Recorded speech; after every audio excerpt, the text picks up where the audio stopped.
Bien, entonces, para organizarnos un poco, abril fue un mes complicado en cuanto al cronograma de las clases y todo lo que sabemos. Por suerte se han podido llevar adelante bien los prácticos en los que nosotros pensamos simultáneamente ir viendo cosas que tienen que ver con los teóricos. Digo, han trabajado Wedekind, por ejemplo, digo. Después van a seguir trabajando con Georg Kaiser y Gass y ahí nos vamos a meter en expresionismo alemán, ¿sí? Nosotros, si todo sale bien, vamos a tener la charla de Graciela, tal vez la próxima vez que nos encontremos, que nos va a hablar de expresionismo. Pero yo quiero ahí adelantarles que vieron que por el campus, si a alguien no le llegó, nos escribe al mail. Estamos mandando mensajes por el foro del campus que le deberían llegar a sus mails, porque funciona así. Eh, la película El gabinete del doctor Caligari. Es una película que está entera en YouTube. Les mandamos el link con la mejor calidad, con dos versiones distintas, con subtítulos en español. Subtítulos, son intertítulos. Si alguna vez vieron una película muda, las películas mudas no tienen, por algo se les dice películas mudas o silentes, ¿no? Lo que hay son la escena sin sonido y después una escena en la que está el diálogo de lo que se dice, una explicación, ¿no? Eso está traducido en las dos versiones que mandamos. ¿Pudieron verla? ¿Alguien la pudo ver? Sí, Yo la vi. Bien. La idea de esa es que sería interesante que la hayan visto para nuestro próximo encuentro dentro de 15 días presencial, ¿sí? Porque ahí vamos a hacer referencias. Este año, por una cuestión de tiempo, no la vamos a ver en clase, pero la tienen que ver en sus casas. Eh, la película, quizá vemos alguna escena, alguna cuestión, pero nos va a servir para referir varias cosas de expresionismo cuando nos metamos con eso, ¿sí? Por lo que les pido que la vean y además, cuando lleguemos al parcial domiciliario de teóricos para quienes hacen la promoción sin examen, es uno de los materiales que puede estar para que tengan que escribir algo breve, pero bueno, tendrían que ver. Por otro lado, para vendérselas, es considerada una película fundante de un montón de cosas del cine de terror, del terror psicológico, de un montón de figuras, de muchas cosas que por primera vez ocurren ahí, digo, ¿eh? No sé si los quienes la hayan visto es re ominosa y podría parecer una película de terror por ciertas cosas que ocurren, ¿no? Eh, y tiene muchos rasgos del expresionismo que son interesantes que los veamos así, más allá de que no es teatro, ni narrativa, ni poesía, sino una película, ¿no? Eh, Posiblemente, si yo consigo las copias, vamos a ver escenas de otras películas expresionistas que no es obligatorio verlas enteras, ¿no? Ahí, si alguien tiene ganas de ponerse a ver cine, siempre sirve. Son recomendables ver que algunas de estas películas están enteras en YouTube porque son películas sin derechos, otras se consiguen muy fácil, o si alguien tiene mucho interés, me escribe y me pregunta y buscamos links y se las mando. Nosferatu. Digo, ¿vieron que ahora se estrenó una versión nueva supuestamente de Nosferatu? La primera Nosferatu, no me acuerdo de qué año es una película expresionista de Murnau, si no estoy mal, él es el director, ¿no? Bueno, es re interesante verla. Yo vi la nueva Nosferatu, me pareció espantosa, si nos ponemos a pensar, pero no voy a andar criticando el cine que no me gusta. La de 2024 no me gustó. Y la original, Nosferatu, una sinfonía del horror, es de 1922. Digo. Si nosotros pensamos en el periodo en el que estamos dando vueltas, 1922 es plena República de Weimar. ¿Se acuerdan cuando yo hablaba de los periodos de Alemania? Y la otra película que se puede ver también ahí dando vueltas, que tiene algunas cosas, son distintos momentos del cine, no todas son el mismo tipo de expresionismo, pero que sería interesante ver, es Metrópolis. Metrópolis, si no la vieron, es un peliculón, es muy sí. buena. Digo, las tres son buenas. Las tres son consideradas porque están en el top de las mejores películas de la historia, digamos, ¿no? Eh, pero bueno, Metrópolis, a quien le guste la ciencia ficción, de vuelta, hay cosas que hoy en día parecen novedosas, pero que estaban ya en esa película que dialoga con la ciencia ficción de una forma muy fuerte. Es una película de ciencia ficción, ¿sí? También muda, por supuesto. Eh, Eso en cuanto a cine, ¿no? Cine y materiales que ustedes tienen que ver. Por otro lado, digo, pensemos ahora tenemos este fin de y después tienen el fin de semana largo. No, sí, veo tres compañeras estudiando. Se juntan con Pochoclo, doble función pueden hacer si quieren, porque hacen Caligari. Y después de Caligari, que es como rara, muda, me puede aburrir, digo, entiendo. Yo entiendo que es un tipo de cine muy distinto al que podemos estar habituados a ver hoy en día, digo. Les voy a mandar otra, que esas se las voy a mandar hoy, para que les quede para el fin de largo, que es una para hacer doble función, que es una película argentina que yo había dicho que iba a mandar y no mandé todavía, que es El Ángel Desnudo. El Ángel Desnudo es una adaptación cinematográfica argentina hecha en la década del 30, creo, de La señorita Elsa, de Schnitzler, una novela breve que van a leer más adelante de los prácticos, ¿no? Eso es re interesante para ver como fenómeno de adaptación en Argentina de un material alemán. Lo vamos a referir, pero esas dos películas son películas sobre las que vamos a tener que hablar en los parciales. Por eso se las mandamos para que las vean, ¿no? Pues vamos a ver dos más, pero esas otras dos las vamos a ver en clase, más allá de que yo además les voy a mandar copias por si las quieren volver a ver. La doble función se hace en Gabinete del Doctor Caligari, es cinearte, y El Ángel Desnudo es un melodramón pochoclero de otra época, porque es muy rara de ver, pero le va, digo, es divertido y es corta. Y es muy, muy, muy culebrón de otra época, digo, con un villano que el villano tiene que ser villano con la música de que es villano atrás, ¿vieron esas cosas bien marcadas? Podríamos ponerla en contacto con cierto código a veces de la telenovela más clásica, digo, ese tipo de película.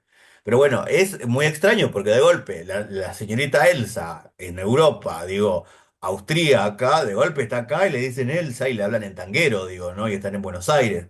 Es una historia muy parecida, pero adaptada acá, que son fenómenos que son extraños hoy en día, pero que eran más comunes en esa época, digo, ¿no? En esa misma época había una versión de Madame Bovary, Argentina, por ejemplo. Y hay otras versiones de otras obras alemanas también que podríamos pensar, pero bueno, porque es una de las que casi seguro leemos. Eso en cuanto a dos cosas que yo quiero que vean, aprovechando ahora que tenemos fin de semana largo. Quienes tengan el app de Cinear, que es una app gratuita, que todavía la tenemos temporalmente, en cualquier momento la van a volar. Hay mucho cine argentino y está esta película El Ángel Desnudo. También está en YouTube. Yo después les voy a mandar el link por el campus, ¿sí? De esa otra. Eh, Pueden ser cosas que no dice, pero esto es un embole, o esto qué es. Para mí es interesante que entremos a ver códigos de otros momentos en cuanto al cine, ¿sí? Eh, Después, ¿alguien ha podido avanzar en la lectura de Gilgi, una de nosotras? Veo que sí, veo que no, veo que sí. Bueno, yo ahí sí les pido, les voy a decir cómo vienen las lecturas, porque hoy vamos a hablar algunas cosas de Lulú que les quiero que charlemos, mencionar. Algunos materiales que aprovechando que estamos virtual, quizá les puedo pasar para que completemos sentidos. Después vamos a ver expresionismo, que ahí va a venir Graciela a hablarnos, y vamos a pensar mucho en diálogo con Gas, que la van a ver prácticos, y con el gabinete del doctor Caligari como película. Pero ahí al mismo tiempo vamos a estar, mientras vemos expresionismo, vamos a estar viendo otro momento de la época, a nivel de lo que se está produciendo, que es lo que se etiqueta como nueva objetividad. Expresionismo y nueva objetividad a veces son una reacción, la nueva objetividad es como una reacción al expresionismo, pero al mismo tiempo conviven, digo, no es tan sencillo, ¿no? Aunque van a ver que se nota mucho el contraste entre una cosa y otra. Por lo que yo necesito que lean Gilgi, que es la novela, digo, nosotros vamos a entrar muy rápido en nueva objetividad y yo voy a hablar rápido de Gilgi, quizá la próxima ya vamos a estar hablando de Gilgi y necesito que esa la lean porque ella para mí le va a gustar y es larga, pero no es tan larga, digo, pero una novela. Dentro de nuestras lecturas seguiríamos con Gilgi, luego con La danza piadosa de Klaus Mann. Esa es más extensa, un poco más aburrida, sobre todo el primer capítulo se hace denso, pero después avanza un poco y habla bastante del Berlín de los años 20 en un momento, ¿sí? Y de las relaciones sociales y sexuales entre distintos grupos, ¿no? ¿Alguien la pudo leer? ¿No? ¿Empezó? ¿La vio? Bueno, está más larga. Luego de esa, vamos a trabajar también con un texto muy breve, re distinto de Klaus Mann, pero que les va a gustar mucho, muy cortito, es como más cortito, que se llama La ventana enrejada. ¿Sí? Entonces, lo voy a escribir en el chat. Y yo tenía y pensaba hacer una pizarra y no la hice, pero bueno. Entonces, seguiríamos con Gilgi, una de nosotras. Después lo voy a escribir en el chat. Después con la danza piadosa y la ventana enrejada. Ambas son de Klaus Mann, el hijo de Thomas Mann. Previamente yo voy a hablar de la familia Mann en una clase que vamos a tener. Y después vamos a seguir con ver a una mujer de les escribo el nombre en el chat, de Anne-Marie Schwarzenbach. Está en el programa igual. Anne-Marie Schwarzenbach es una autora suiza, ¿no? Que tiene contacto con toda la familia Mann. También es una novela, es muy breve y es muy linda de leer. Y después yo ahí estoy en duda de si vemos otra de Schwarzenbach o vamos a Sin Novedad en el Frente. Cuando avancemos un poco en esta y vea cómo siguen los tiempos, les digo. Por ahora esto es lo que vamos a seguir leyendo. Les pido que adelanten todas las lecturas que puedan, porque en un momento van a tener que escribir sobre esto y es un tema, ¿sí? Eh, ¿Alguien tiene alguna pregunta? Bueno, espero que estemos bien. Eh, ¿Eso sería, perdón, una lectura para cada clase o no, yo en se va general, viendo? no, vamos a ir viendo cómo venimos, porque tampoco puedo calcular bien, pero la idea sería Gilgi dedicarle capaz eh, un viernes y medio a cada una. O sea que a veces capaz que es 2 viernes, capaz que no. Es la idea. Más o menos con este cronograma, más las 2 charlas que tal vez Graciela nos viene a dar, que van a ser de 1 hora dentro de los teóricos, más que quiero que veamos 2 películas más. No te digo que sea todo, pero a esto le podremos sumar 1 o 2 textos más, no mucho más. ¿No? El año pasado vimos al final Sin Novedad en el Frente, que no la llegamos a ver en clase, pero la leyeron y les encantó a todos. Así que es como que capaz que vale la pena volver a esa, digo, no sé.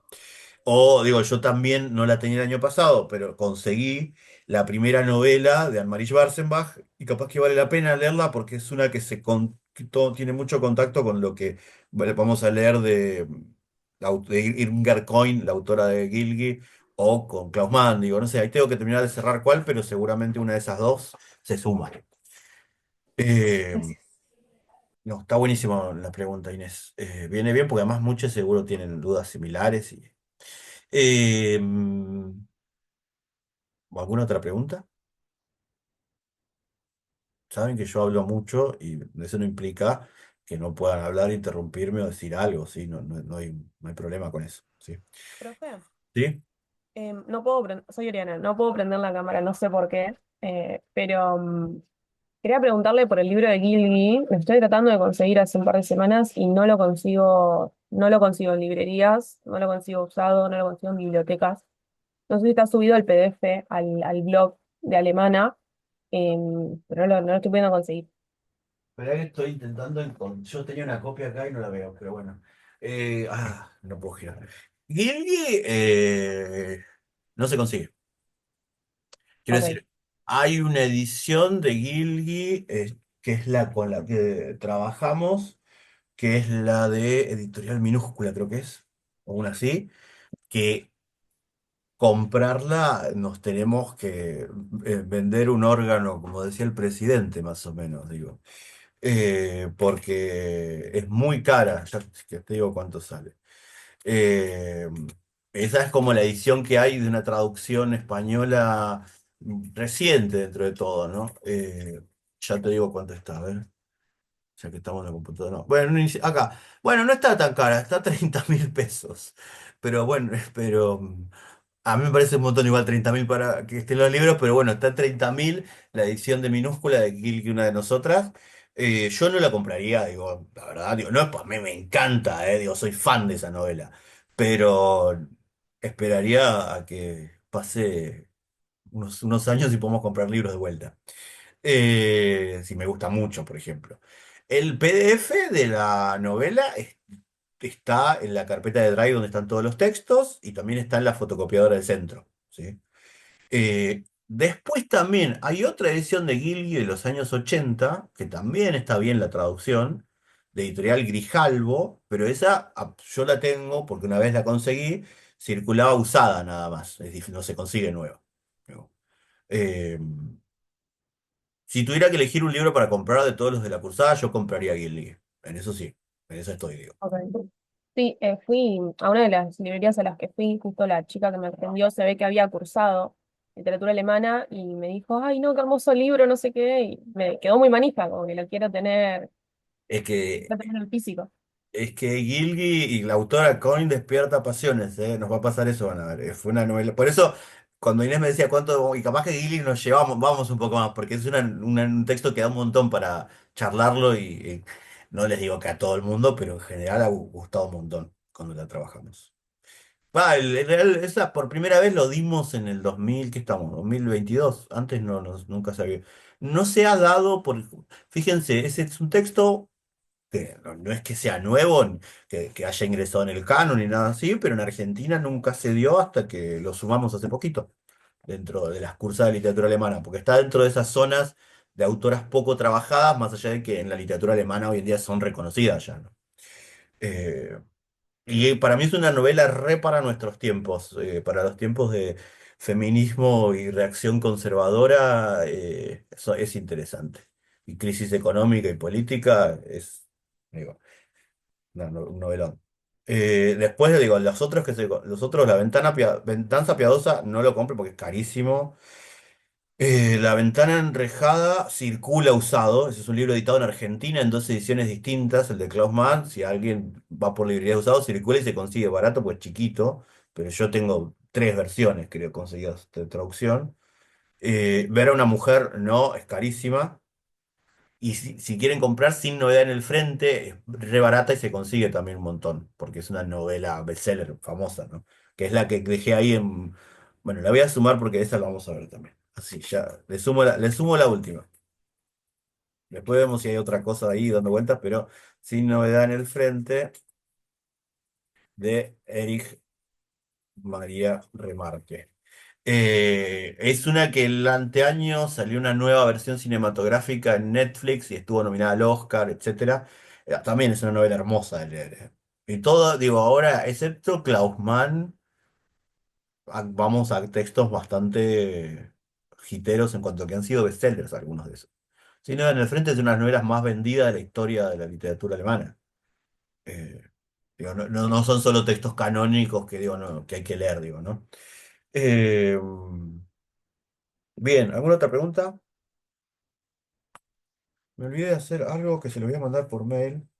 Una pavada, pero hace poco conseguí, porque también de la caja de Pandora, de Espíritu de la Tierra, ¿no? Este texto doble que configura la obra de Lulú, eh, hay una edición mexicana, hay una edición de Centro Editor de América Latina, hay como varias versiones dando vueltas.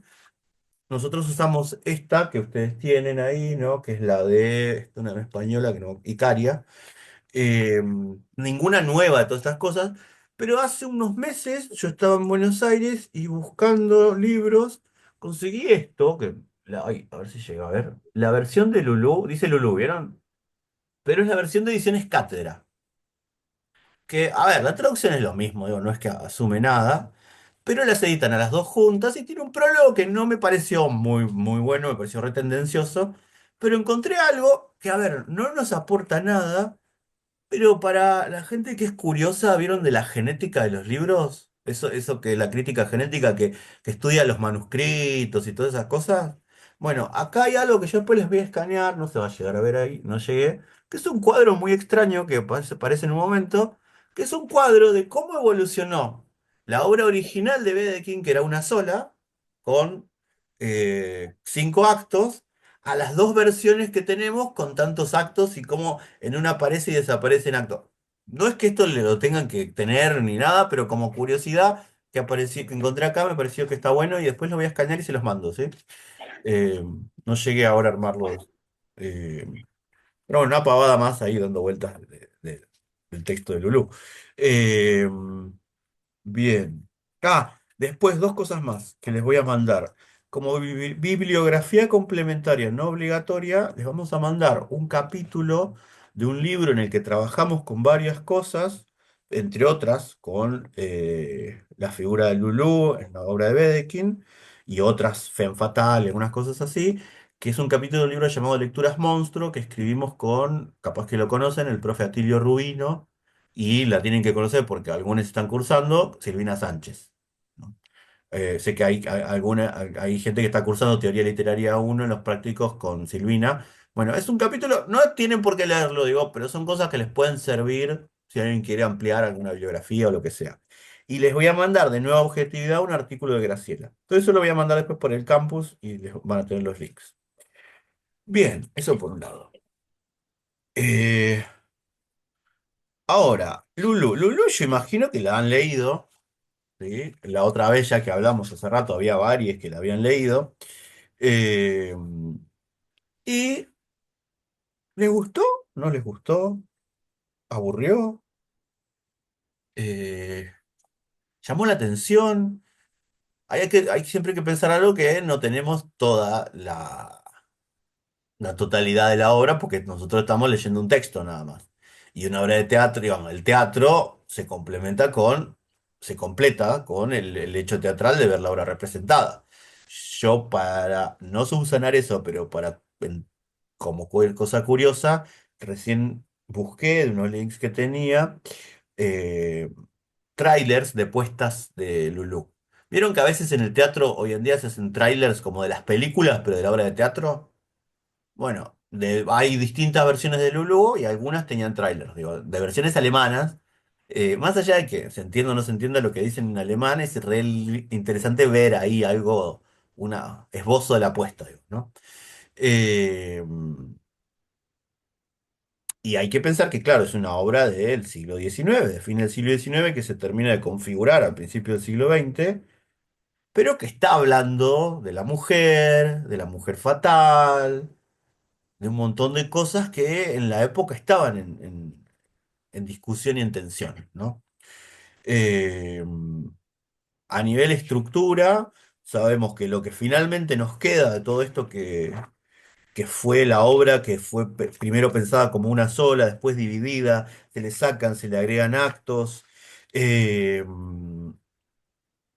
la tiene que modificar por la censura. Vieron que la reflexión sobre la censura aparece en algo que es muy importante para la obra de teatro, que son los prólogos y los prefacios que aparecen en los que discute sobre la obra, pero también sobre la censura, ¿no?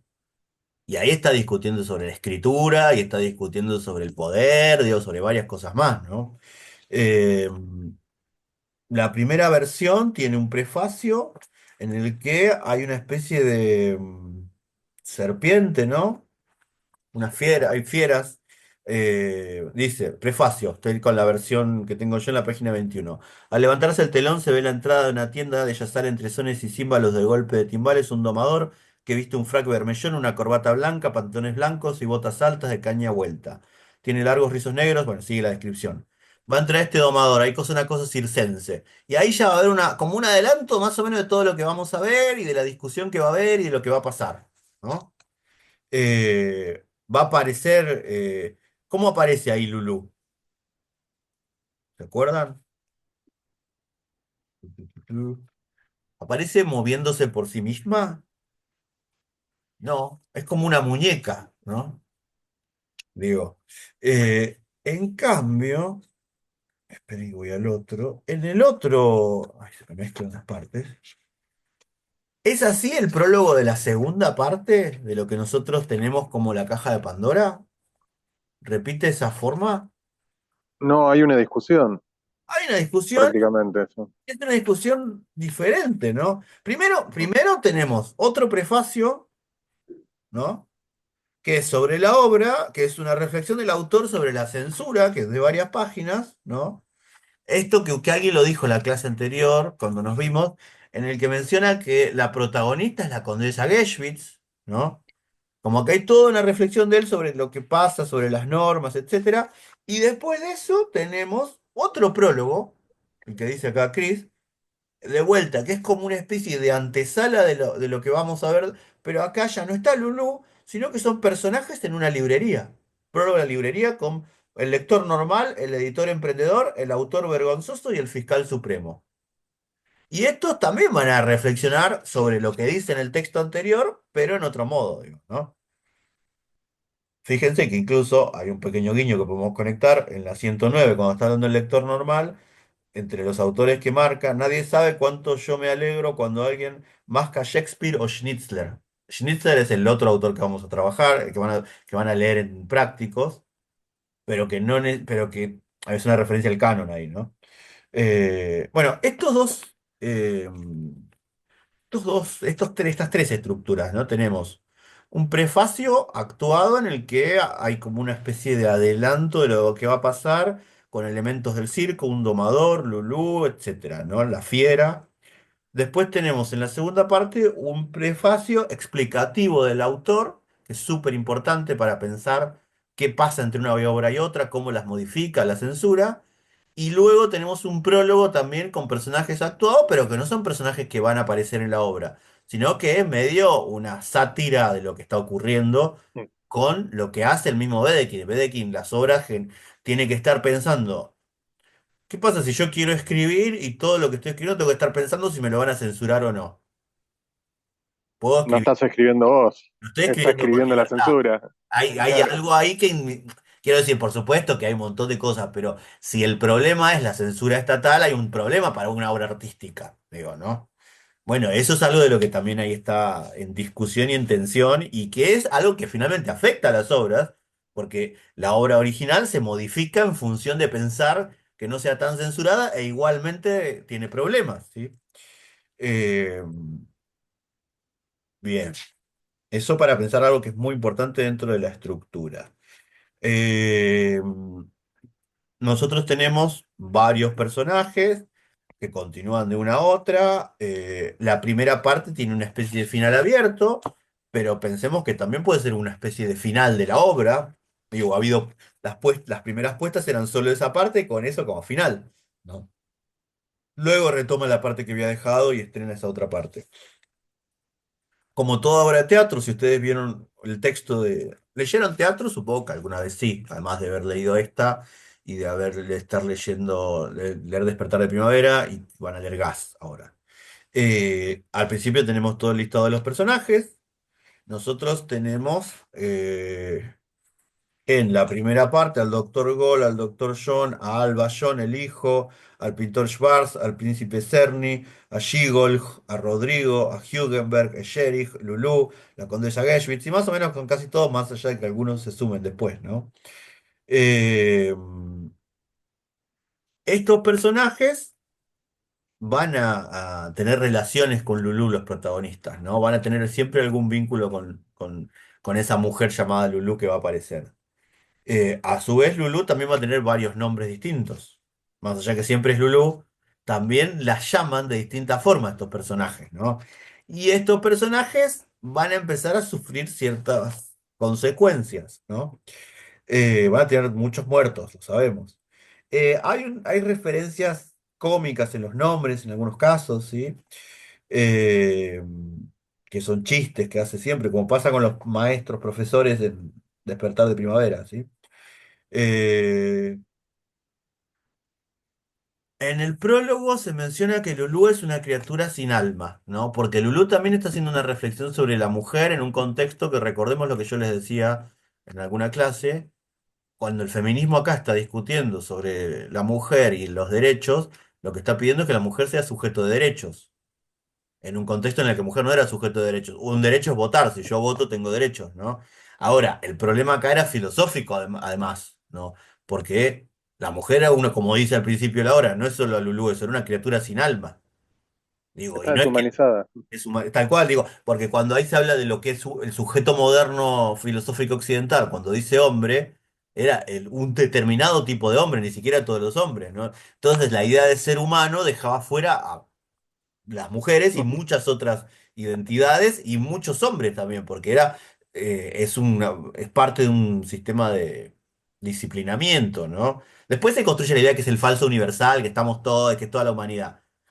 Toda la humanidad cuando va cambiando un poco, pero en ese momento no. Digo, la mujer no era sujeto de derechos porque no tenía alma al mismo tiempo, digo, ¿no?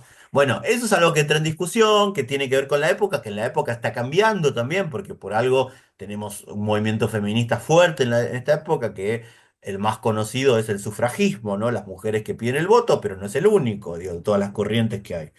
Eh, Algo de eso se cuela en todo esto, en la mujer como amenaza, la mujer libre como algo que destruye a los hombres, ¿no? La mujer asociada a la naturaleza. Eh, Vieron que por momentos Lulú. ¿Ustedes dirían que Lulú es una heroína o una villana si nos ponemos binarios? ¿Es buena o mala Lulú? No, no se hace que no es ni buena ni mala, pero si tuviéramos que decidir. Entonces tomo agua. Para mí es víctima y victimaria a la vez. Ni una cosa ni la otra, digo, es medio amoral en un punto también. Como que no se, al menos no se rige por la moral burguesa de estos varones, ¿no? Que aparecen en la primera y la segunda parte. A su vez también es una mujer que es como, de ahí yo creo que está el nombre de las obras, ¿no? Es como una fuerza arrolladora, ¿no? Como una fuerza de la naturaleza que va dejando el tendal de cosas a su paso, o que todos, si, todos la buscan por alguna razón, ¿no? Desde el primero hasta la condesa, digo.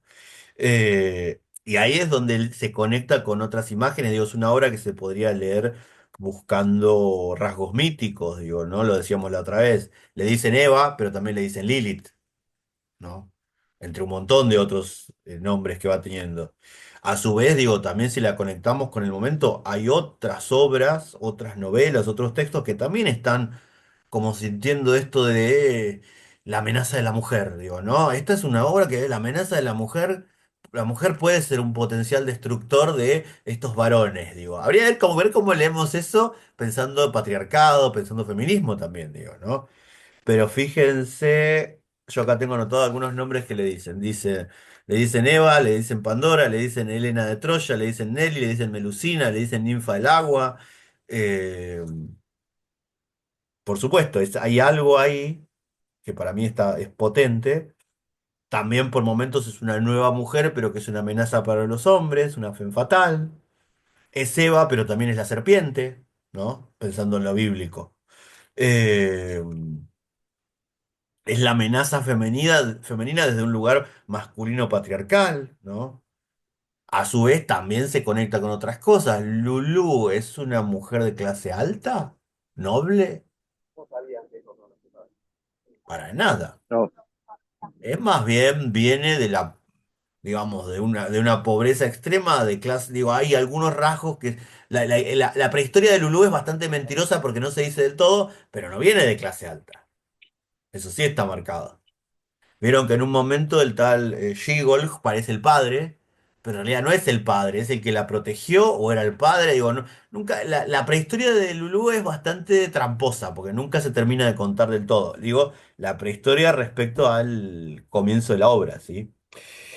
Eh, bueno, les decía esto. Hay algo también, digo, estamos pensando, el cambio de siglo implica una tensión muy fuerte en cambios culturales, cambios de costumbres, peleas generacionales, diferencias que vamos a ver mucho más acentuadas cuando empecemos con el expresionismo, pero que por algo a Wedekind lo toman como antecedente muy fuerte y como referencia a los expresionistas, ¿sí? Porque era un autor en contra de la moral y de las costumbres de su época, ¿no? En ese punto sería un adelantado respecto a varias décadas, ¿no? Eh, Bien, también fue una obra acusada de pornográfica, ¿no? Por supuesto. Lo mismo pasa con otras obras de Wedekind. Eh, Hay una reflexión también sobre el trabajo sexual. sí, a mí me recordó que siempre decís que lo nombremos a Cruel en el cartel, el tango, de Espósito, Ah, bueno. releyendo la última parte, en la exposición de ella, el cuadro, moverlo de un lado al Mm. otro, el paso del tiempo, era como, ¡pum! Y es que no estamos tan lejos, digo, y el orden del momento, hay algo ahí, digo, que podemos conectar con eso, digo. Hay una reflexión sobre la sexualidad, por supuesto, pero también sobre qué hace ella con su cuerpo y, digo, su cuerpo le sirve para mejorar económica y socialmente. Hay algo del capital corporal dentro de una sociedad también ahí, dando vuelta. Digo, fíjense que el cuadro es una representación de Lulú que aparece al principio, ¿no? Que se está haciendo y que después aparece el cuadro y el cuadro también tiene que ir, va mostrando digamos, el apogeo y la decadencia de Lulú hacia el final. Vieron que va, tiene un marco, tiene otro, está haciéndose, termina medio arruinado. A su vez, en el cuadro, ella está vestida tipo, muestro todo mi cuerpo, esplendorosa, diva fatal. No, No, está con el traje de Pierrot. El traje de Pierrot es andrógino. Traje de Pierrot no es un traje que destaque su sensualidad, su, digamos, eso que por la que la buscan también, digo, ¿no? Bueno, esas son claves para pensar la obra también, digo, ¿no? Eh, porque acá la obra, yo no digo que esta sea una obra feminista ni por casualidad, pero sí hay cosas que se cuelan de esos debates que es interesante ver, digo, ¿no? Porque por momentos está animalizada, por momentos es un monstruo, una bestia, digo, ¿no? Pero al mismo tiempo está haciendo algo con su cuerpo, ¿no? Eh, es una serpiente, pero al mismo tiempo ella quien, no es del todo un ser maligno que viene a destruir, digo. No está puesta en ese lugar. En un punto medio que las cosas la van llevando también, ¿no? Eh, Igual acá si alguien tiene otra lectura, leyó otra cosa, también se puede sumar, digo, lo podemos decir, digo, ¿no? Esto de que vayan muriendo y vaya siendo cómplice o llevando a la muerte a distintos personajes es lo que la construye también como mujer fatal de la época, ¿sí? Como se la considera como una de las primeras que configura, o la primera mujer fatal, digo, ¿no? Eh, Nosotros no ahora, pero cuando estemos en nueva objetividad, yo si llego, les quiero pasar algunas escenas de la película de Lulú, de la caja de Pandora, pero es muy diferente al momento. Lulú tiene padre, no sabemos, aparece un personaje que en un momento parece ser su padre, pero después resulta que no es. Eh, ¿Tiene padre? ¿No tiene padre? ¿Tiene madre? ¿No tiene madre? No, no aparece muy nunca claramente. aparece. Y ahí hay otro. Quizás, ¿Sí? ¿Alguien iba a hablar? Sí, por favor.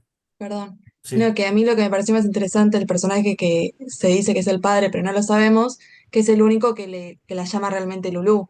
Y lo dice explícitamente, sos el único que me sigue diciendo así. claro. Y eso es interesante. No, no, es que está buenísimo porque ese es el que, ¿será el padre o no? Es una figura tutorial formativa, digamos, como, sea, algo tiene que ver con su pasado.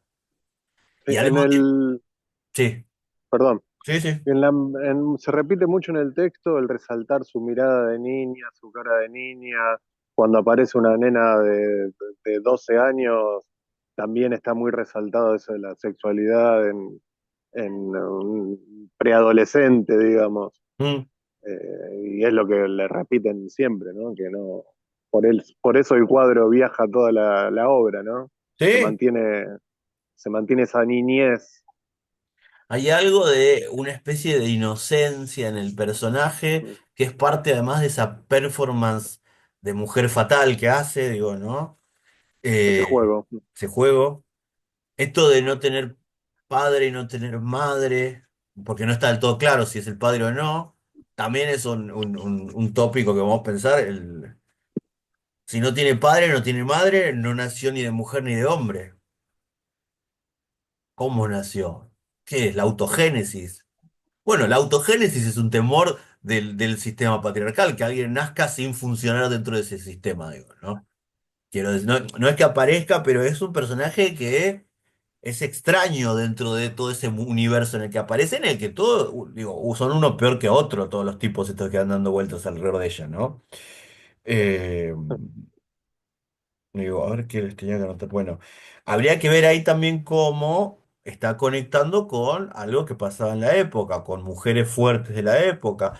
¿Conocen la historia de George Sand? George Sand. Bueno, George Sand es muy famosa, una escritora francesa muy famosa del siglo XIX, que usaba un nombre de varón para publicar y se vestía con ropas masculinas. Y es como un personaje muy polémico para la estructura patriarcal también, como muy rechazado, ¿no? podría aparecer algún rasgo de George Sand en esa misma época. Hay muchas mujeres fatales dando vueltas, ¿no? Digo, pensemos en la Salomé de Wilde, es la misma época. Bueno, podríamos seguir un montón más, pero no vamos a eso. Esperen, vamos a la obra que tengo que marcada. Vieron que así como en Despertar de Primavera, en la obra pasa algo parecido, que es que los personajes no dialogan. No, eso lo... Es como un matrimonio muy mayor, ¿vieron? Lo digo por así hablamos, así hablo con Atilio, justamente, que es mi pareja. No nos escuchamos. ¿Vieron? Cuando no te escuchás, estás tanto tiempo con alguien que ya no importa, no te escuchás, igual te querés, digo, pero quiero decir, vieron que es un chiste lo que estoy haciendo, pero eso tiene un efecto cómico en escena. Digo, ¿qué pasa si yo tengo cuatro personajes y uno está diciendo, bueno, viste tal cosa, y otro está diciendo otra cosa, y otro está diciendo otra cosa, y otro, y está puesto una estructura de diálogo, pero ninguno dialoga uno con otro? Es como una inconexión constante, ¿no? Si yo saco la línea de diálogos de uno, le sigo en la línea, está haciendo su propia historia, y el otro también. Bueno, a veces en la comunicación humana nos pasa de estar hablando y una persona está hablando y la otra también y no se están escuchando, ¿no? Digo, seguramente les ha pasado en algún momento. Tipo, no sé, no te entiendo lo que me estás diciendo. Ahí comienza la comunicación, ¿no? Bueno, esto es algo habitual, es un tipo de estructura habitual en las obras de Wedekind. También pasa en Despertar de Primavera, ¿no? En Lulú pasa mucho y en muchos momentos, ¿sí? Por momentos eso puede generar cierta confusión cuando no tenemos una apuesta que estamos viendo en el texto, pero rápidamente después se recupera, ¿no? Eh, yo creo que lo interesante de lo que pasa con Lulú, no estoy yendo tanto a la hora porque estaríamos horas y no quiero alargar, pero si alguien quiere marcar alguna escena o alguna parte me dice, por favor. Que nosotros decimos, ¿qué es esto? ¿Qué es este personaje que parece diabólico, que parece inocente, que tiene, que está muy vinculada con la sensualidad, la sexualidad, el sexo, que destruye a todos estos varones supuestamente, que es víctima y victimario, quizás si nos ponemos a pensar un poco lo que decíamos? Eh, que va a tener un periplo de mucho, mucho éxito, le va a ir muy bien, en un momento va a estar en París, ¿no?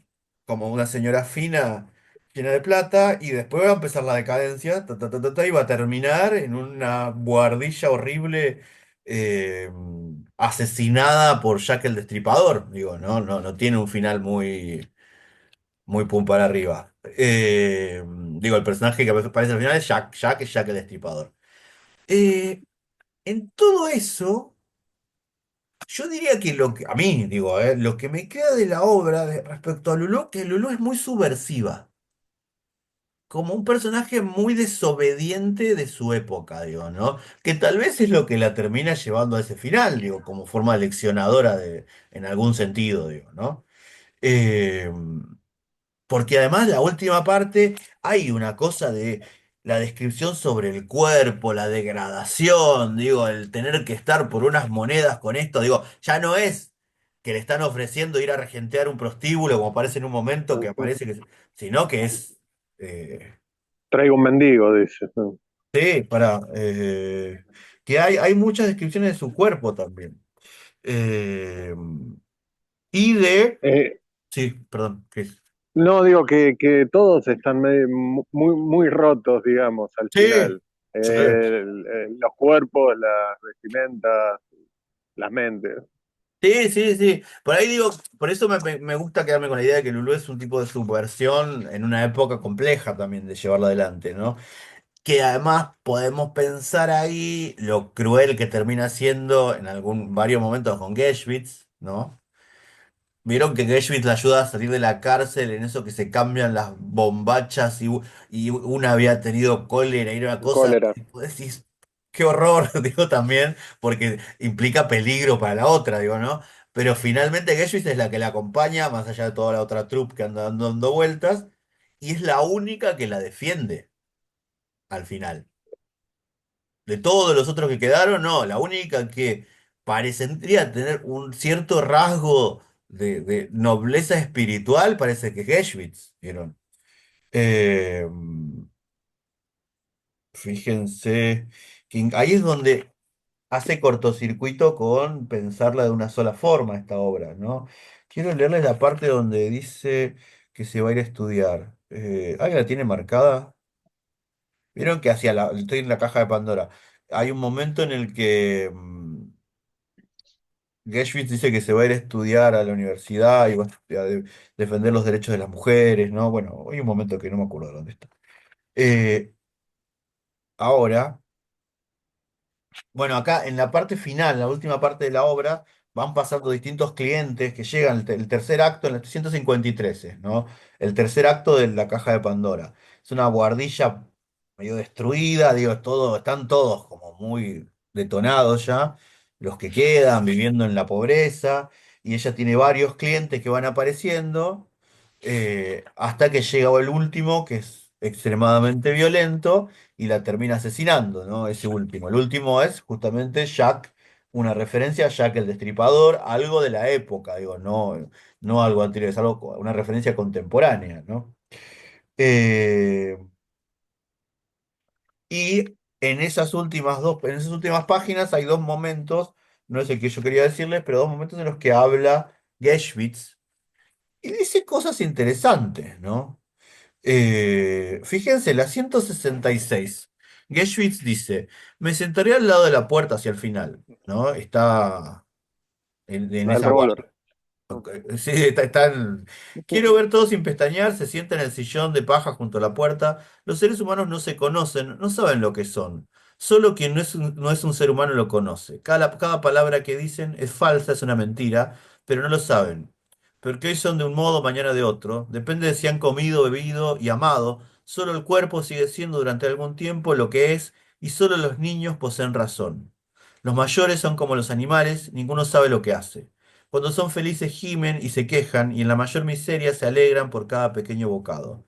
Es extraño como el hambre le quita a los hombres la fuerza de ser infelices, pero una vez que se han saciado, hacen que el mundo se les convierta en una cámara de torturas y desprecian su vida para satisfacer un capricho.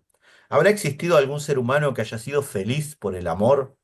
¿Es acaso su... Piensen en esta frase que no tiene nada que ver, pero cuando lean Gilgit, ¿qué le pasa a Gilgit cuando se enamora? El amor le arruina la existencia, ¿sí? ¿Es acaso su felicidad otra cosa que poder dormir mejor y olvidarlo todo? Oh Dios, te agradezco que no me hayas hecho como ellos. Yo no soy un ser humano. Mi cuerpo no tiene nada en común con un cuerpo humano. Tengo en cambio un alma humana. Los hombres torturados tienen un corazón pequeño y estrecho. Yo sé, sin embargo, que no es mérito mío. Si lo entrego todo, lo sacrifico todo. Primero es un gran monólogo de Gershwin hablando sola acá, ¿no? Más allá de que estoy igual, como hace su propia línea. Y habla de los hombres, critica a los hombres, pero parece que no es un ser humano. Está bien, ahí podemos pensar eso que yo le decía antes. Las mujeres no eran consideradas seres humanos. Una lesbiana era mucho menos que una mujer y un ser humano, y un varón, digo, ¿no? Pero también se podría conectar con, no digo que lo haga Bedekin, pero con algo que ahí queda dando vueltas, que es una pequeña sensación, digamos, de reivindicación, ¿no? Digo, esto de, ¿vieron la idea de que quedan a veces en los textos literarios, similar a la idea de estructura del sentir? Quedan codificadas cosas de la época que podrían ser que incomodaban, por ejemplo, ¿no? Que estaban desacopladas al momento. Bueno, yo no digo ni que Wedekind sea feminista ni nada así, pero el personaje de Geschwitz es algo que llama la atención y decís, esto, porque muchas décadas después la teoría lesbiana va a hablar de pensar que ser humano es esto y ser lesbiana es esto y algunas cosas que podríamos conectar con estas frases, ¿no? Eh, Páginas, sí, un poco, ahí nomás, en la página 168 hay otro momento con Geschwitz que está sola, queda sola, dice, sola, deja caer el revólver. Y dice, sería mejor que me ahorcase. Si hoy me viera tirada en medio de mi sangre, no lloraría ni una lágrima por mí. En referencia a Lulú. Me ha detestado con toda su alma desde el primer día. ¿No sería mejor que me tirase del puente?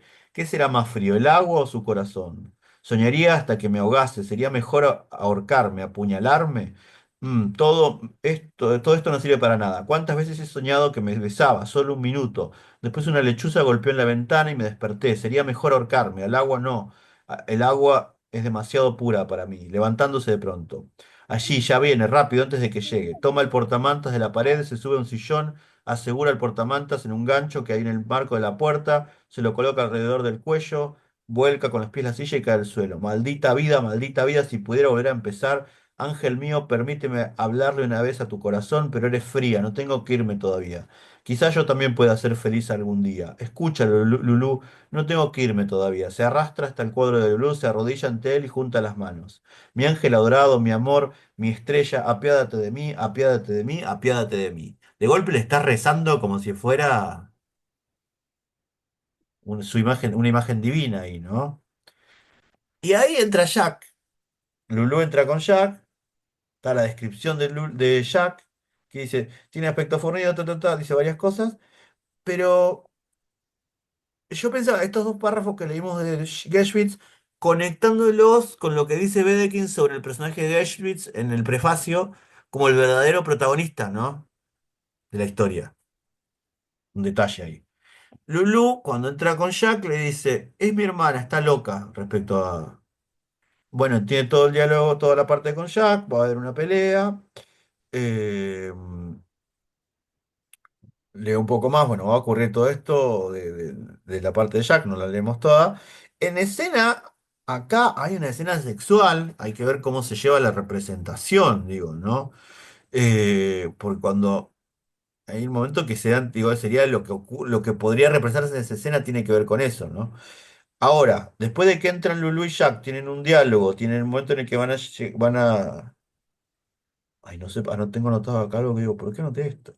Eh, Bueno, van a ir hablando. eh, Va a haber sexo, digo, pensemos en 170.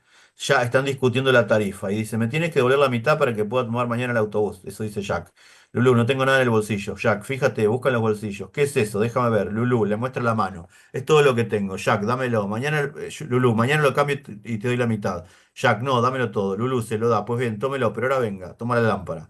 Jack, no necesitamos luz, hay luna. ¿Para qué no necesitan luz? Ahí es donde está ocurriendo la parte del sexo, ¿sí?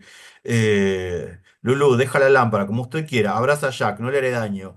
Le quiero tanto, no me haga rogarle más. Jack, de acuerdo, le sigue detrás del tabique. Ahí hay una explicación que dice, la lámpara se apaga en el suelo debajo de las ventanas, la luz de la luna forma dos cuadrados de color súbito en la habitación puede verse todo con claridad. Acá en la apuesta podría haber sexo entre ellos.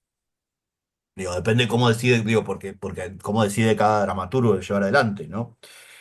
Eh, Sigue Geschwitz. Ahora aparece Geschwitz de vuelta sola. Dice, sola, habla como en sueños. Esta es la última noche que paso con esta gente. Acá era lo que yo quería leerles. Volveré a Alemania. Mi madre me enviará dinero para el viaje. Me matricularé en la universidad, estudiaré derecho.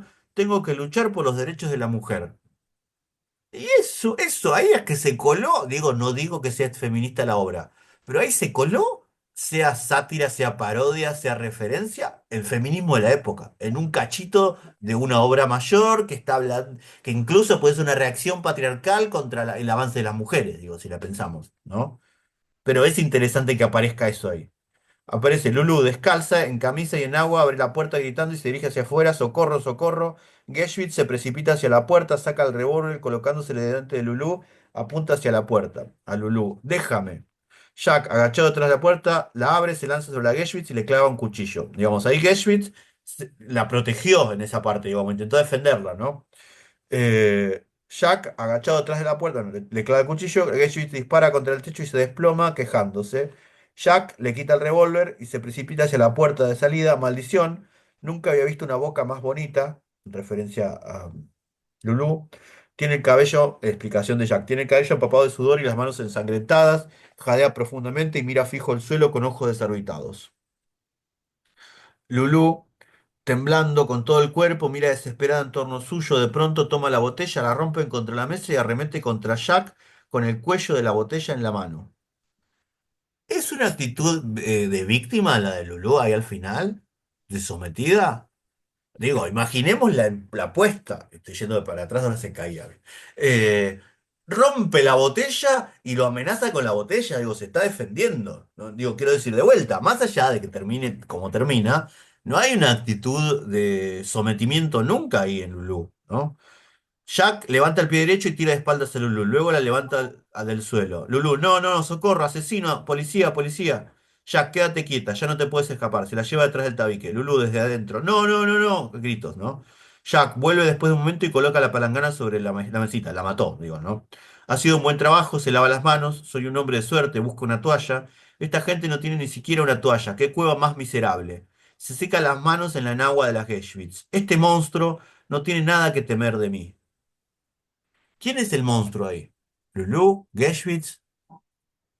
A la Geschwitz le habla después. Tú también acabarás pronto. Sale por el medio. Geschwitz sola. Y acá fíjense algo. ¿Quién cierra la obra? Geschwitz. No terminaron el párrafo en la línea anterior de diálogo en la que estaba el femicida, digamos, el psicópata de Jack ahí. Geschwitz sola, Lulú, mi ángel, déjame verte una vez más, estoy cerca tuyo, estaré cerca toda la eternidad. Se desploma totalmente, maldición, muere. Ese es el final, después de todas las, digo, fui directo al final porque me parece que, miren que estoy escuchando un ruido, no sé qué es. Bueno, no importa. Eh, Hay algo del personaje de Auschwitz que me parece que es importante que tomemos de la obra, ¿sí? Que no lo dejemos de lado, porque para mí es clave para algo que ocurre todo el tiempo. Esperen que tenía que leer algo más acá. Bueno, digo, la obra es mucho más que esto, ¿no? La obra tiene como todo el recorrido en los distintos actos de primero en los distintos momentos de las muertes de los distintos personajes varones o la degradación de varios de ellos, ¿no? Desde, pensemos, está el pintor, está el doctor John Schwartz, el mismo Alba, que tampoco termina muy bien, la misma Geschwitz, y eso va en cada acto siendo un escenario distinto, que también aparece el cuadro, y no es del todo un drama, porque hay momentos que son cómicos. Cuando la descubren y con todos los amantes escondidos. Eso es comedia, digo, esa parte, es cómica, es un recurso cómico. No apunta digo, el final sí es más dramático, toda esta escena de asesinato violento, digo. Pero en la previa, cuando aparecen los clientes anteriores a Jack, también hay un recurso cómico en cómo hablan, los nombres, digo, hay algo que no es del todo, esto no es un drama realista, digo, ¿no? Lo que yo eh, les decía la otra vez, insistía la otra vez.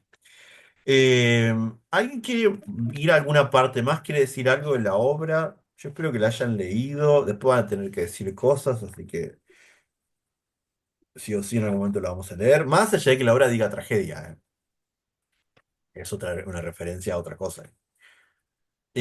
¿Algo que haya llamado la atención? ¿Alguna consulta, duda, pregunta? Fue medio accidentado, ya sé, nuestra primera lectura, bueno, por mi culpa, pero bueno, iremos mejorando con el tiempo. Me gustaría compartirles algo ahora. A ver, vamos a ver algo. Antes de esto es lo que yo quiero ver. ¿Dónde estamos? Denme un segundo. Les voy a compartir la imagen con algunas cosas que ya vieron. Y, y vamos a ver unos videitos muy breves. Si se ve mal o no se ve, me avisan, ¿sí? Pues no les voy a ver las caras, quiero mejorar el sonido. Y esperen, que estoy haciendo todo mal. Vamos a compartir pantalla. ¿Dónde está lo que yo quiero? Acá. Y bien, están viendo imagen, ¿no? Imagino. Eh, yo no les veo las caras porque puse para que comparta mejor el video ahora cuando lo veamos, pero cualquier cosa, si hablan, les escucho. Miren, acá tenemos a Frank Wedekind y a Tilly, su esposa, con el traje de Pierrot, además. Ella hacía de Lulu en Ehrgeist y él va a ser creo que en esta es el Doctor John y en la segunda parte termina siendo Jack en una apuesta, ¿sí? Digo, estas fotos las habían visto la otra vez, pero me parece interesante volver al traje de Pierrot, que puede... ¿por qué aparece ese traje acá? Digo, no para que haya una respuesta única, sino para quedarnos ahí pensando. Bueno, hermosa foto. Esta la vamos a completar un poco más en la versión de Lulú de la película más adelante. Pero fíjense esto. Esto es en Argentina en el 98. Se hizo una versión de Lulú con una actriz argentina haciendo Lulú que se llama Mía Maestro, que ha hecho algo de carrera en Hollywood, haciendo algunas cosas. También digo, es una apuesta muy conocida en su momento. Extraño que aparezca esta apuesta y extraño que Mía Maestro haya hecho de Lulú. Digo. Esto también nos lleva a esta, que es la versión que yo la otra vez les mencioné, ¿no? Una tragedia monstruo, Lulú, de Frank Wedekind, que fue una obra dentro, creo, de un circuito pequeño en Buenos Aires, que se hizo hace un poquito tiempo, 2 años, creo. Una apuesta, fíjense qué diferente acá todo, ¿no? Y estos son unos trailers que quiero que veamos. Ah, no, antes de los trailers. Fíjense, estas no son para que las veamos ni nada, pero estas son las versiones cinematográficas, la del 17, que están disponibles en YouTube para ver. Por supuesto, no vamos a ver esto porque fíjense la calidad de la copia y porque además se escucha re mal, no se ve muy mal, el audio está re mal, bueno, y no tiene, no tiene subtítulos, nada, ¿no? Pero bueno, para que vean que algunas de estas cosas circulan, no se llega a ver mucho, la del 17 es esta es la del 23, el Espíritu de la Tierra, que no es la que a nosotros nos interesa. Fíjense, bueno, tiene música esta. Estas son versiones de Pierrot acá, cinematográficas, ¿no? Otra parte. Miren lo que era el cine en ese momento. Después tenemos esta, si la quieren ver, el tema es que tampoco tiene subtítulos. Es una versión televisiva hecha en el 2006 para la televisión alemana, creo. Bueno, no tenemos los subtítulos de esta. Si alguien entiende alemán la podría ver, pero bueno, más complicado. Es re distinto, esto ya es mucho más televisivo. Miren, esta Lulú es otra cosa. En las Bueno, plantaciones donde se paren cultiva el que tela Virginia. me agarró la publicidad, no importa. ¿Cómo hago para silenciar la publicidad? Y que nos pase la publicidad del Tela Virginia, por favor. Saltar anuncio. Fíjense, ¿no? Nada, él también son medio modelitos, digo, muy diferente todo. Por supuesto, están adaptadas a distintos momentos. Miren el final ya. Ahí. Pero bueno, no es para, si quieren, para curiosear, están en la web y se pueden mirar. No, no hace falta verlas, pero para ver cosas que ocurren, ¿no? Esto no es nada. Ah, y esto sí quería que veamos. Miren, esto es el tráiler de una apuesta hecha en Alemania. A ver si cierro Ich eso. bin Eva und Creo que ich se habe escucha. keinen Zutritt mehr zum Miren. Ich bin Eva und ich habe keinen Zutritt mehr zum Paradies. Ich bin Eva Habla en und alemán, ich por habe die supuesto. Schnauze so voll von Scham. Fíjense la apuesta acá como es. Ich heiße Lulu. Ich werde mich Eva nennen. Ich werde mich niemals bändigen lassen. Ich werde mich niemals zähmen lassen. Ich werde mich niemals beherrschen lassen. Ich werde mich niemals Ahí estaba la muerte, recién. Disparo. Weder Opfer noch Gefangene. Ich bin die Hure, die du brauchst. Fíjense que Ich bin acá die son Hure, die ihr alle braucht. decisiones. Mein Gott, ich Es bin der como un Abgrund dramaturgo, und como son. ich bin die Freiheit. Hay algo de todas esas decisiones que no las podemos ver porque nosotros tenemos solo Pandor el aber texto. hebt mit beiden Händen den mächtigen Deckel vom Esto Fest. está adaptado a otro Lässt tiempo alles también, raus. digo, en Seuchen, cuanto a la apuesta, Krankheit, ¿no? Elend, Schmerz. Pero me parece Eine interesante. einzige a mí. gute Gabe. Y fíjense acá, creo que hay otra acá, distinta. Estos son los trailers. Bueno, no, pero... Miren lo que es acá. Vielleicht geht es hier gar nicht darum, was wir sehen, Voy a bajar no quiero que me bloqueen el video después, pero fíjense. Esto son muy diferentes todas y digo, miren las versiones cinematográficas mudas a estas puestas, a la puesta argentina. El teatro depende mucho de qué se hace en la puesta también, ¿no? Digo, nosotros no tenemos ni la dramaturgia, ni los actores, ni las decisiones escénicas, ni las decisiones, no sé, de iluminación, ni un montón de cosas que esto puede tener indicaciones, pero hay otras cosas que después también tienen que ver con esto, ¿no?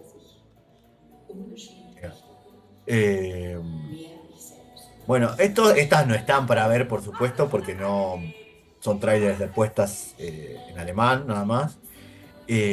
Lo que sí está para ver, si no estoy mal, ahora se los muestro, es otra cosa. Vamos a dejar esta ahí. Un poco de música tiene, bien. Cuatro. Lulu, una tragedia monstruo, ¿no? Y los actos están escritos ahí. Gol, Schwarz, eh, acá algunos datos con la música. Y esta es la versión, si no estoy mal, está. Ah, no está entera, es un trailer, no está entera, mentí. Creo que es la versión de la ópera. Lulu tiene una versión de ópera, que es una adaptación del texto de Alban Berg, una ópera que está sin terminar, que después se termina armando. Y también es muy conocida la versión ópera. Ya esta es una adaptación, digamos, no es la versión de Wedekind, sino otra versión que hace Alban Berg a partir del texto de Wedekind que termina siendo una ópera, ¿no? Pero bueno, es un tráiler. Por supuesto, cantada esta. Por supuesto, vamos a dejar ahí. Eh, ¿Se escuchó? ¿Se vio algo? Bueno, quiero decir, esto tiene que ver con el teatro también, ¿no? Digo, porque ustedes yo, o cuando, cualquiera de nosotros, cuando lee esto, imagina una apuesta, por supuesto, como una novela, pero el teatro siempre tiene una apuesta como hecho teatral entero. Digo, ¿cómo decido representar a Jack? ¿Cómo decido representar a Lulu? ¿Cómo decido que sea la muerte? ¿Cómo decido cosas que le pasan a Geschwitz, ¿no? Un montón de todas estas cosas son importantes para pensar finalmente, digo, en la obra. Eh, bien. ¿Qué más? ¿Alguien quiere decir algo más? ¿Estamos bien? Bueno, cuestión. Recuerden que nosotros tenemos las dos obras de Lulú son parte de lo obligatorio para leer de teóricos, ¿no? Eh, yo les vuelvo a repetir esto de la hayan leído o no la hayan leído, pero para cuando lean las otras obras, es importante que marquen todo lo que puedan, anoten, escriban, etcétera, porque viene bien. Les va a servir como insumo para hacer el trabajo cuando tengan que hacer el trabajo para probar los teóricos. El trabajo para probar los teóricos va a tener dos partes, una libre que va a poder ser más creativa o no, de acuerdo a lo que quieran, y otra que va a decir, te tocó Lulú, Gabinete del Doctor Caligari y Gilgi.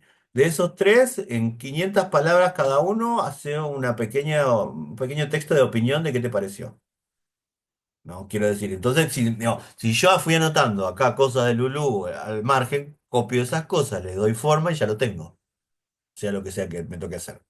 Una pequeña reseña de opinión descriptiva, digo, ¿no? No les van a tocar todos los textos, pero es aleatorio los que les tocan, no es elección, ¿sí? Digo, hay distintos temas. Por eso es importante tenerla leída y para mí, si la tenemos marcada, sirve un montón, siempre, ¿no? Eh, Eso. ¿Alguien quiere decir algo más? Ya sé que no es lo mismo esta virtualidad porque nos retrotrae a la pandemia, que no quisimos tanta virtualidad, pero al menos nos sirve temporalmente para zafar el no vernos tantos días. Y por un lado así, digo, Lulú ya sé que la han leído unos cuantes y que también han trabajado bastante con Bedekin en los prácticos. Eso nos sirve para avanzar, ¿no? Hay otra cosa que yo no la vamos a hacer virtual, pero pienso en los 35 o 40 que había hace un rato y en quienes escuchen esto después, ¿sí? Eh, yo les pido que hoy, mañana, el fin de que viene, en algún momento, agarren sus celulares, pongan el cronómetro 4 o 5 minutos, elección de ustedes, y escriban en el diario de cursada. ¿Sí? Una vez por hoy sería. No la vamos a hacer virtual porque va a ser un embole que la hagamos virtual, pero les pido que lo hagan. Después volveremos a hacerlo dentro de las clases como veníamos haciendo, ¿sí? Pero entre las distintas clases que tuvimos, una la hacemos así, ¿sí?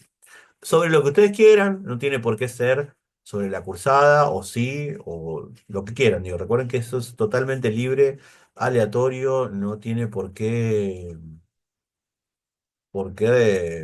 ser una reflexión intelectual de nada, o sí, digo, pero lo que cada uno quiera, ¿sí? Eh, Profe, sí, hoy mencionó el parcial de teóricos. ¿Se sabe más o menos sí. fecha o mes? El parcial de teóricos Lo hacemos directo, para que lo tengo anotado por acá. Mirá, está que encuentre todo. El parcial de teórico, yo les voy a llevar modelos después a las clases. Y nuestra idea va a ser. Y se va a poder entregar a partir del 11 de julio, la semana siguiente, que es la semana antes de la vacación de invierno. Ahí se entrega. Por cómo venimos, yo calculo que va a haber dos fechas de entrega, antes de las vacaciones de invierno y después. Ahora, ese parcial lo damos, yo lo voy a entregar tipo el 4 de julio, van a tener la consigna ya, o antes capaz. El parcial consiste en una parte en la que tienen que hacer una especie de reseña, opinión crítica de 3 textos, 4 textos o películas, y otra parte en la que hacen otra reseña más a elección o deciden hacer algo creativo e innovador. Está todo explicado en un documento. Eso es todo el parcial. Eso se entrega y con eso probamos la parte de teóricos, ¿no? Perdón, eso más el diario de cursada. El diario de cursada yo se los voy a estar pidiendo o a fines de junio o a principios de julio para que hagamos una puesta en común antes de terminar las clases. ¿Sí? Digo, yo me lo voy a Bien. llevar, lo voy a mirar, o me lo pueden mandar foto, vemos. Depende cómo lo hayan hecho, o si es un archivo, lo que cada uno tenga, ¿no? Y Y ese, perdón, no me quedó claro si es el mismo trabajo que el trabajo no, final, o si es algo separado, después de distinto. eso tenemos otro trabajo. A ver, Bien, nosotros tenemos en la parte teórico, digo, aparte de lo que tengan que hacer en prácticos, para probar la primera etapa, el diario. Tener las entradas, digo, las entradas, con tener las entradas se aprueba, no se evalúa si están bien, mal lo que dijeron, si me están puteando en los diarios, no importa, digo. Lo único que se evalúa es que esté hecho. Con eso ya aprobamos una parte. Después viene esa otra parte que no implica que vos vayas a leer nada, solo los textos literarios que vimos en clase. Y vos ahí es medio como qué te pasa con eso y si se te ocurre hacer algo. Simple. Y después la instancia siguiente es el trabajo de investigación, que es un trabajo breve, muy acotado, porque es muy acotado, no tienen que hacer una mega investigación, tiene una serie de pautas, pero tienen que leer algo que no leímos. Digo, yo les voy a, ahí eso lo explicamos en la última clase, yo les doy una carpeta y les voy contando de qué trata cada uno de esos textos, con un montón de textos de literatura alemana desde el siglo XIX hasta el XXI. Y ahí es tirarse la pileta de, ay, tengo ganas de leer. Digo, yo te voy a decir, mira, esta novela es medio policial, tal cosa, y te quedaste con eso, listo. Voy a esa, la leo, y mi trabajito va a ser con eso. Bien, bien chiquito. Está como bien pautado y la idea es como una mini experiencia de investigación y que puedan ingresar a otro texto de la literatura alemana, no necesariamente con nuestro acompañamiento, pero así a decir, bueno, y si me pongo a leer estas cosas, que es algo que hacemos en la vida también, digo, ¿no? Curiosidad. genial, gracias. No, por favor, después igual lo seguimos explicando mejor porque con estos cortes que hemos tenido se complica todo, ¿no? Bien, ¿alguien quiere decir algo más? ¿Alguna pregunta, duda, consulta? Gracias a quienes prendieron las cámaras, por favor. Veo una bandera de orgullo por ahí arriba, me parece muy linda. Camila. Yo tenía una, se me cayó, la tenía por acá y se me cayó. Tengo que volver a ponerla. Eh, Esta está medio al borde, pero bueno, bueno, ahí, pero resistiendo. se mantiene, resiste. Bueno, en estos tiempos que resiste es un montón ya. Eh, pero bueno, voy a mandarles entonces a la brevedad la película que les decía. Recuerden, prioridades, ver el gabinete del doctor Caligari y leer Gilkey, ¿no? Para las próximas. Y yo empezaría a leer Klaus Mann porque es más largo y más pesado. La más pesada de todas las que vamos a leer es La Danza Piadosa. Y lo que puedan adelantar de lectura siempre viene bien. Nosotros nos veríamos dentro de 15 días, presencial. Yo, si llega a pasar algo de que vuelvo a tener un episodio de vértigo o algo, aviso. Pero si todo sigue como ahora, yo puedo ir, voy a poder ir a la facultad. Tal vez hagamos más recreo de lo que hacemos habitualmente. No sé, voy a ir viendo, pero tendríamos clase presencial. Y les voy a avisar con tiempo también cuando viene Graciela a hablarnos. Graciela va a venir a hablar de expresionismo y de nueva objetividad. Va a ocurrir en 2 momentos de los teóricos que se vienen. Pero bueno, por lo pronto nos vemos en 15 días. ¿Sí? Les agradezco yo la paciencia, quienes prendieron la cámara y quienes están ahí. Y nada, es un cuatrimestre complicado, pero vamos a salir igual, vamos a hacer todo lo que se pueda. Es que no se preocupen. Eso. Pero bueno, ¿alguien quiere decir algo? O cortamos, porque acá cortamos. Yo no quiero pasar mucho de las 5 además porque es el horario más o menos. Empezamos más tarde, dije, por si alguien está en la facultad y quiere moverse. Perdón, Cris, que vos estabas en la facultad. Y las chicas, perdón, Martina y el resto ahí que andan en la facu. Eh, pero bueno, nos vemos pronto. Cualquier cosa, recuerden, pueden escribirnos al mail al Literatura Alemana Virtual o por la plataforma, pero siempre es más rápido el mail. Eh, y bueno, y seguimos mandando algunas cosas. Pero bueno, gracias, chiques. Nos vemos. Chao, Gracias, muchas profe. gracias, profe. Adiós. Chao, profe, feliz fin de. Gracias.